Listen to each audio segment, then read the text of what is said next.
Hello, beautiful friends. I hope you're doing so well.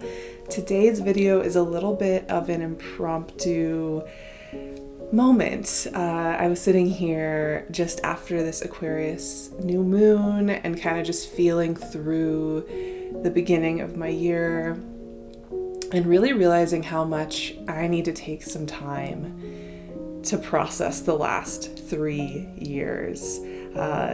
Specifically kind of this idea of Saturn in Aquarius that we've all been moving through and experiencing so profoundly. And I just thought it would be such a wonderful thing to do, to take a moment to sit with processing Saturn in Aquarius. We have about a month or so left of this transit, a little more than a month, more like 6 weeks.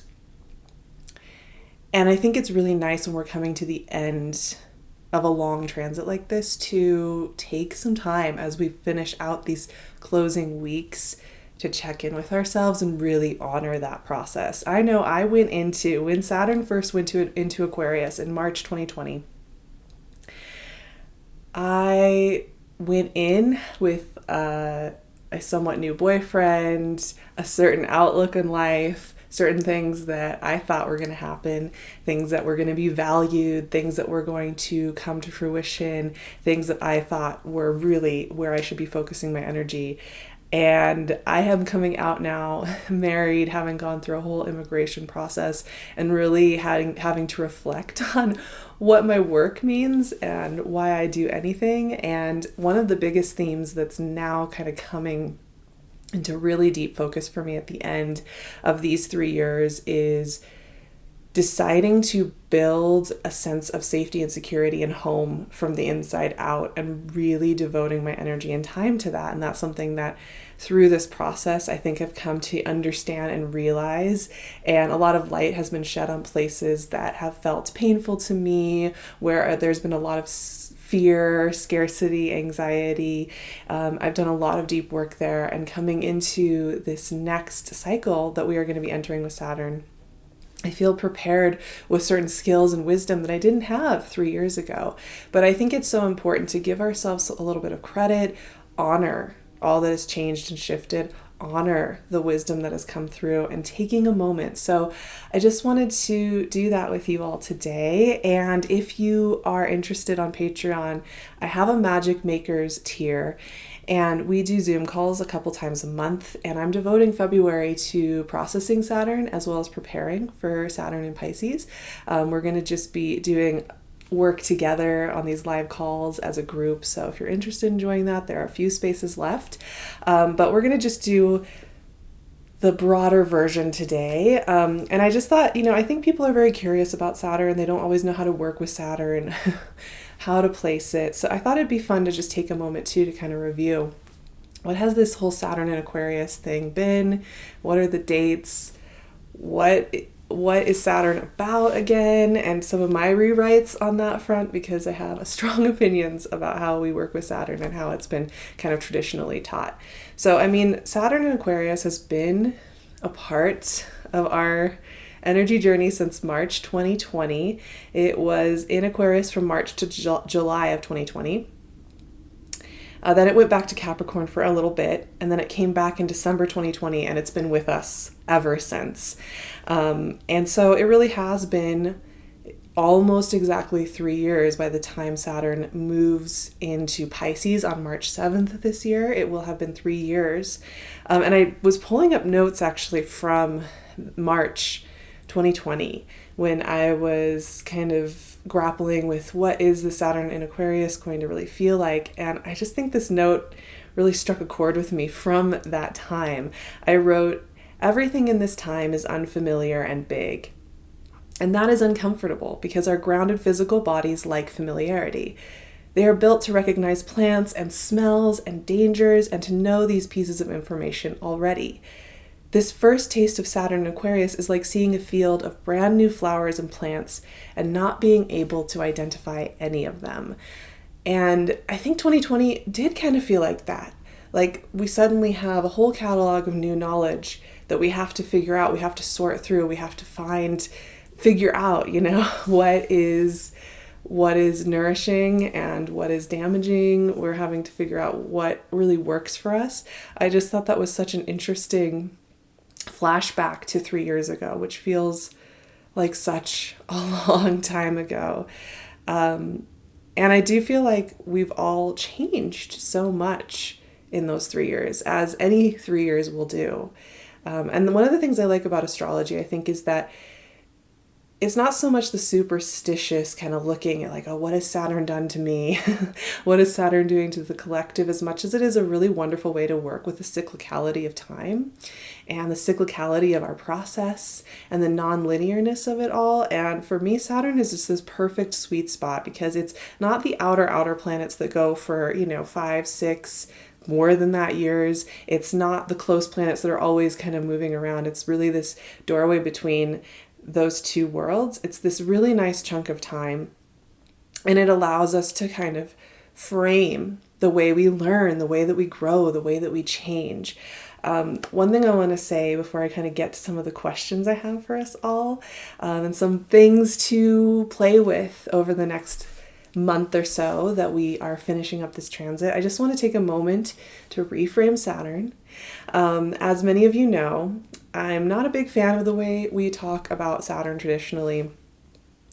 He's often kind of framed as the classic sky god, the classic like sky daddy kind of energy, which where it's, he's kind of punishing and kind of strict and kind of ready to hit you with retribution. It's often kind of the feeling you get when you start to read about Saturn, how it's going to teach you hard lessons, it's going to strip you bare, it's going to show you where you failed and where you haven't taken accountability. And I think this is so problematic. It just doesn't, there's no room for growth there. There's no room for warmth, for support. And I know many of you all have already reworked your relationship with Saturn, but for me, Saturn isn't an abusive parent. It's not even as gendered as all of that. So for me, Saturn kind of has two really important aspects to it. One, we have Saturn is tied to agriculture. And the idea of things building over time. Saturn's really deeply tied to this idea of father time and the way time works and this experience of time that allows us to experience processes, which sometimes can be fun and sometimes can be very intense and painful and confusing. But because Saturn's tied to our experience of time, our experience of moving through a process, of creating something, it's also tied to how we plant seeds and tend them over time. So one of the great ways that I love to work with Saturn, especially when we're getting close to the end of one of its transits, is to just think about the process of time and what wisdom that has brought to us, what things have changed, and really understanding where we sit now and like coming into deep communion with that. Both the beautiful and exciting, the things we've accomplished, the things we understand, and the things that maybe are a bit bittersweet, are a little hard to fully acknowledge as having changed, right? And there are things that when I think about like 2019, before this whole transit began and everything, things that I loved so much that left my life, I didn't even know they were leaving for good. Friendship projects. I used to be in a dance company and it was like very low key, but there was like 6 to 8 of us and we would just have so much fun making choreography and laughing. And then, all of that left. And there's things like that we also can grapple with. And then the other part of Saturn that I think is so important to, take some time with is Saturn's often tied to this golden age of the past, kind of the good old days when things were really beautiful and abundant. But I also think that it's important to acknowledge where the good old times maybe weren't holding you the way that you needed to be held, but also that yes, those times of the past have great wisdom for us and can bring us a lot of wisdom if we're willing to take the time to really hear and see it and feel it. These are the two ways that I really like to work with Saturn.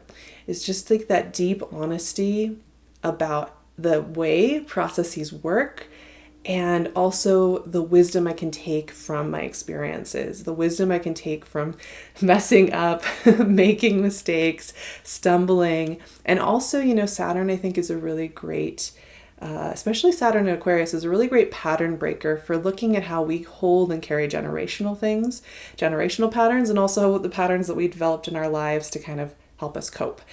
So I wanted to just review Saturn and Aquarius too for a moment. Like, let's go back. Let's pretend that we are just getting acquainted with this transit. What is the character of Saturn and Aquarius?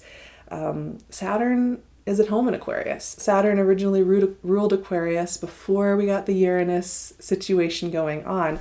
Saturn in Aquarius represents kind of how we make change through our foundations, through the way that we show up.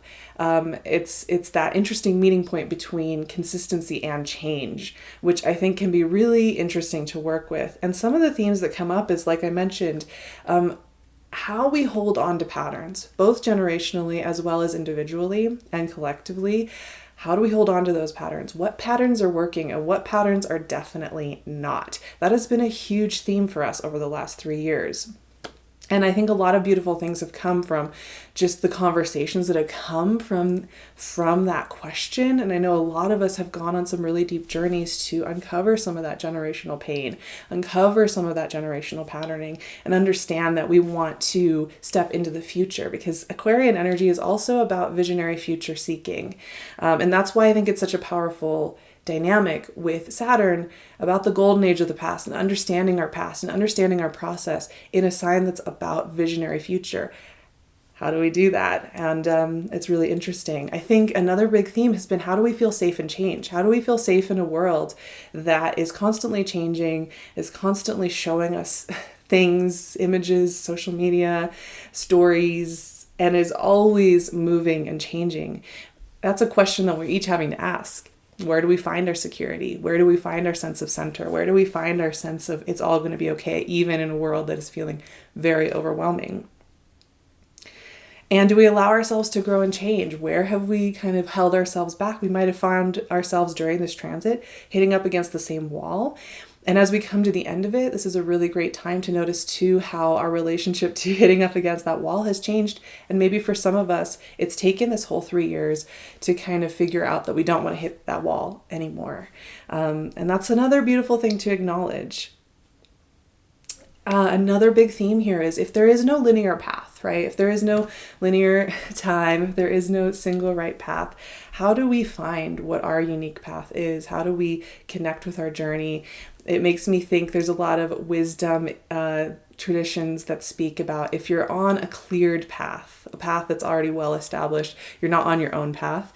It's natural to feel a little bit lost, a little bit confused when we're following our own process, our own timing. And I think that's been a really big question for so many of us over the last 3 years. What is our own path? What is our own timing? How do we feel about the discomfort of walking on a path that hasn't been cleared, that isn't obvious, that nobody really has directions for?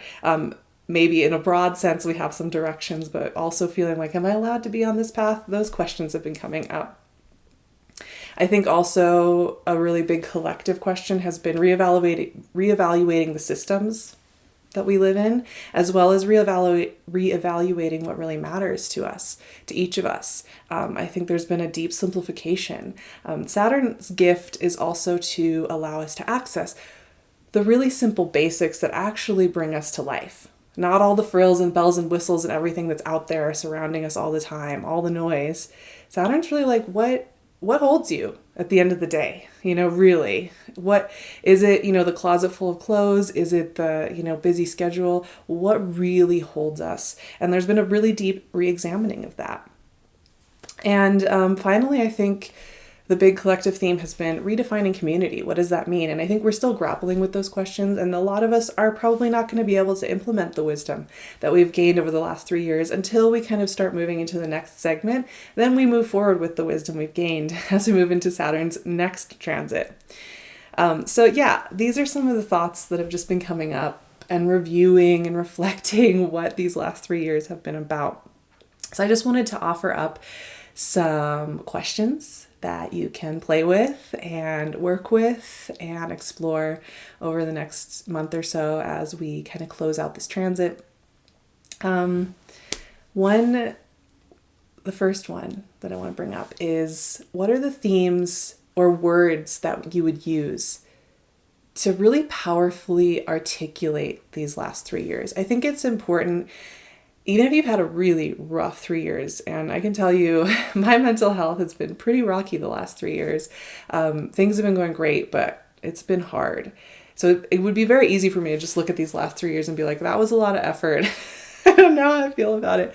But I think it's important sometimes to give ourselves themes and words that are really powerful, even if it is about, walking through deep grief. So how can you define and expand your definition and your keywords and your key themes for this process, this Saturn and Aquarius process? What changes have you moved through the last 3 years? What have you changed? You might have started new projects, new relationships, new places you've begun, and elements around you might have changed as well. Things that were out of your control that maybe you even miss now. But just taking a moment to really acknowledge, I think it's so amazing to recognize all that this time has done. And it's a very peaceful feeling to just really take a look at it and feel like, I don't have to pretend that anything is other than what it is now, And I just want to, and as you're kind of going through thinking about how you've changed and how maybe the world's changed around you and what's really stuck with you in that, take a moment as well to give yourself the permission to feel at peace about all those changes. The things that maybe the process didn't go your way, the things that didn't get done, the things that you wish you could have done or accomplished, the things that felt important, the things that you wish you had done differently, the way you wish you had spent your time, all of that. Like, allow yourself to feel some peace and welcome in the Saturn wisdom to offer that peace to you about that whole process and understand that it's okay wherever you are. We didn't do everything perfectly. We maybe would have rewound and done a lot of things differently, but it's okay where we are right now, and just taking some time to really let it all just settle. I think another really fun exercise to do after these 3 years is think about what you had envisioned for yourself beginning of 2020, which is a loaded thing because we've been through a pandemic. We've been through a lot. It's not just Saturn and Aquarius and this kind of cerebral thinking. It's also been very real the last 3 years. But just thinking about like what you were valuing, what you thought maybe was super important, what you were gunning for, what you thought was going to be your thing, your career, your identity, your priorities. I think it's so interesting to think about that version of ourselves and then to notice, what came through with us. Some things did. Some things really stuck and got louder and brighter and clearer. And it's like, oh yeah, that stuck. And some things maybe we realize, wow, like I could just let that go. Have some fun communing with your, maybe even like New Year's Eve 2019 self, maybe go through some old journals, some old notes, just notice, what was there and what process you actually went on, taking some time for that.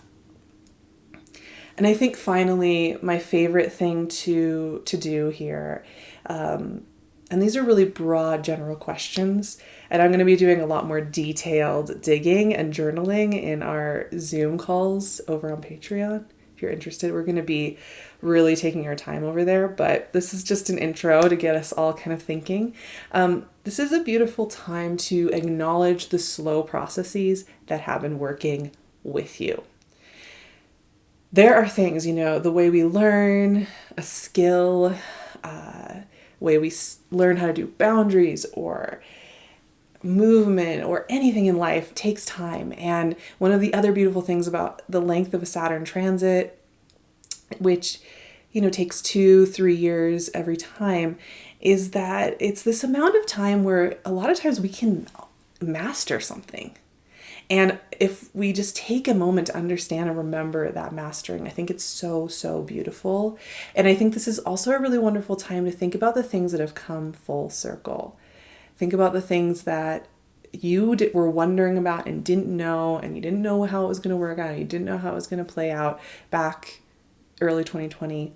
Those things that have shown themselves and connected and been with you. I think this is just a really great time to free write on that and see what comes up. So these are some of the things that I'm definitely going to be doing this next month, 6 weeks, whenever you're watching this, before we have Saturn moving into Pisces. I'm really going to be just taking some time to really honor this transit, honor these 3 years, honor what has been lost or sacrificed, and also honor what has been gained, what wisdom has really settled into my bones and become a part of my structure and become a part of my center and become a part of the way that I walk through the world. Because as we come to the close of this big old transit, I think you'll find there are places where there are roots of empowerment and clarity that have been growing and deepening, and really feeling that is such an empowering, beautiful process. And I think it really prepares us for the next wave of energy. We can take that wisdom, we can take that knowing with us into the future. And I am definitely going to be coming back to this topic of Saturn, because we need to cover Saturn and Pisces. But I'm going to do that a little bit closer to when Saturn moves into Pisces, but I thought it was important to start by just closing out this season and feeling it all. So I hope you all have a beautiful last little moment with Saturn and Aquarius. And like I mentioned, if you want a lot more support, Patreon is there. I really love having you here. So subscribing, leave me a comment. What has Saturn meant to you all these years? I really want to know how you've worked with Saturn. And yeah, I love having you here. I love connecting with you. So please feel free to share. You can find me on my Instagram and my website, all the good places. Have a beautiful month, and I will talk to you all sooner than a month. Probably next week we will be chatting again. So I will see you all then. Have a beautiful week.